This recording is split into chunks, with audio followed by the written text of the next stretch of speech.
Hello guys, आज का जो हमारा टॉपिक है वो है रेसिडेंशियल स्टेटस। ठीक है, इंडिया में 3 तरह के रेसिडेंट होते हैं। ठीक है, एक होता है resident and ordinarily resident, second होता है resident but not ordinarily resident. Resident but not मतलब वो रेसिडेंट तो हो गया बट वो ऑर्डिनरली रेसिडेंट नहीं है।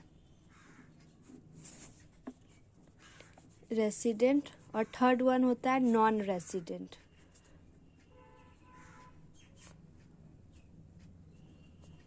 बेसिकली इंडिया में 3 टाइप के रेसिडेंट बताया गया। एक होता है resident and ordinarily resident, resident but not ordinarily resident, non resident. तो हम लोग कैसे जानेंगे कि कौन क्या है? उसके लिए हमें सेक्शन देखना पड़ेगा। सबसे पहले, अगर he is India for the period of 182 days और more in the previous year. Previous year होता है हमारा जो पिछला साल होता है। Section 6 subsection 1A clause A में बताया गया है कि अगर कोई भी इंडिया 182 डे से पिछला साल में 182 डे रहता है या फिर उससे ज़्यादा, तो वो रेसिडेंट हो गया। ऑर्डिनरली है या नहीं वो हम लोग बाद में देखेंगे, तब वो रेसिडेंट हो जाएगा। अगर वो 182 डे से कम है तो वो नॉन रेसिडेंट है। बट अगर ये कंडीशन सेटिस्फाई नहीं होता है तो हम लोग दूसरा देखेंगे। He is a India for the period of 60 day, वो इंडिया में 60 डे है या फिर उससे ज़्यादा इन प्रीवियस ईयर, एंड 365 और more doing the 4 year preceding the relevant year. Previous year ये है सेक्शन 6 सबसेक्शन 1 क्लॉज सी में बताया है। मीन्स बेसिक कंडीशन जो है वो 2 होता है कि वो अगर इंडिया में 182 डे या उससे ज़्यादा है तब वो रेसिडेंट हो चुका है। अगर वो कंडीशन नहीं कर पा रहा है तो और दूसरा देखेंगे। अगर वो इंडिया में 60 डे से ज़्यादा है तो फिर उसका हम लोग पिछला 4 साल देखेंगे, और 4 साल जोड़ने से अगर 365 डेज हो रहा है फिर भी वो रेसिडेंट है।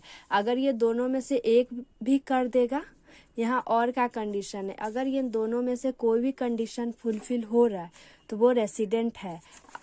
ठीक है, अगर एक हो रहा है एक नहीं हो रहा है फिर भी वो रेसिडेंट है, दोनों हो रहा है फिर भी रेसिडेंट है। बट अगर ये या फिर ये इसमें से अगर कोई सेट नहीं हो रहा है सेटिस्फाई कोई भी कंडीशन, तब वो नॉन रेसिडेंट है। अब तो हम लोग देख लिए रेसिडेंट है या नहीं। अब देखेंगे कि रेसिडेंट एंड ऑर्डिनरली रेसिडेंट है या नहीं। उसके लिए एडिशनल कंडीशन देखना पड़ेगा जो सेक्शन 6 सबसेक्शन 6 में है।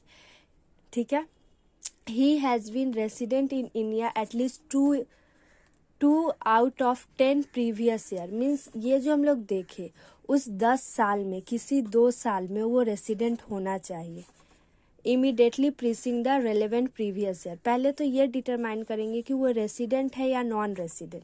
अगर वो रेसिडेंट हो गया उसके बाद हम लोग देखेंगे कि वो रेसिडेंट एंड ऑर्डिनरली रेसिडेंट है या नहीं। तो उसके लिए उसका जो पिछला 10 साल होगा उसमें से कोई 2 साल उसको रेसिडेंट होना चाहिए। एंड इसमें एक फुलफिल होने से नहीं होगा, इसमें दोनों करना पड़ेगा। ये और का है बट इसमें एंड का है। He has present in India for the period of more than 729 day doing the 7 year immediately preceding the relevant previous year. Means इसका दोनों कंडीशन सेटिस्फाई होना चाहिए, इसमें कोई एक होने से। देखो बेसिकली बात ये है, हम लोग पहले देखेंगे कि वो रेसिडेंट है या नॉन रेसिडेंट। रेसिडेंट है उसके लिए इस दोनों में से कोई एक होगा तो वो रेसिडेंट हो जाएगा। अब रेसिडेंट है तो उसके बाद हम लोग ये देखेंगे कि रेसिडेंट एंड ऑर्डिनरली रेसिडेंट है या नहीं है। वो कैसे देखेंगे? उसका 10 साल में पिछला 10 साल में कोई 2 साल वो रेसिडेंट होगा, और पिछला 7 साल में गिनने से उसका 7 to 9 डेज होना चाहिए।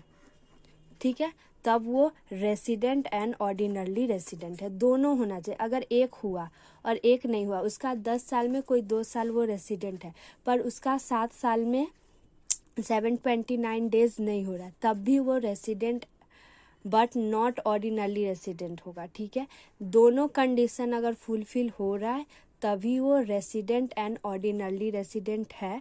अगर दोनों में से कोई एक भी फुलफिल नहीं हो रहा है तो वो रेसिडेंट है। अगर इसमें का कुछ भी नहीं हो रहा है तो ऑफकोर्स वो नॉन रेसिडेंट है।